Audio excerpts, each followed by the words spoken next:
लाडोर बंगला डॉक्टर बाबासाहेब आंबेडकर यांच्या पदस्पर्शाने पावन झालेल्या भूमीवर रिपब्लिकन पार्टी ऑफ इंडियाच्या वतीनं गेल्या 34 वर्षापासून भीम स्मृती यात्रेचं आम्ही आयोजन करतो।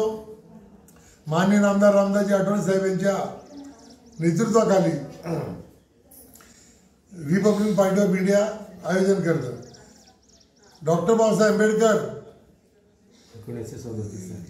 31 जुलै 1937 साली गेल्या 80 वर्षापूर्वी 88 वर्षापूर्वी कोर्ट कामासाठी धुळे ते आले असता लढेकर अण्णाच्या आग्रहास्तव किल्ले लढे लाडोर बंगल्यावरती आले आणि समाजाला मार्गदर्शन केलं आणि रिपब्लिकन पार्टी ऑफ इंडियाच्या वतीनं सतत हा उपक्रम आज चालू राहील अशी मी रिपब्लिकन पार्टी ऑफ इंडियाच्या वतीने ग्वाही देतो।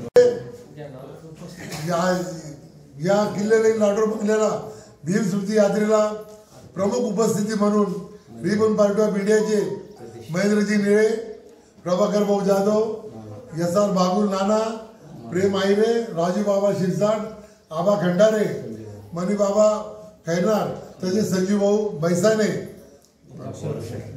डॉक्टर भूषण पाटील तसेच बोरसे अण्णा बाबूलाल अण्णा बोरसे तसेच दीपकराव शिंदे, आबा खंडारे व भरत जाधव इत्यादी असंख्य कार्यकर्ते या कार्यक्रमाला लागले। जय भीम।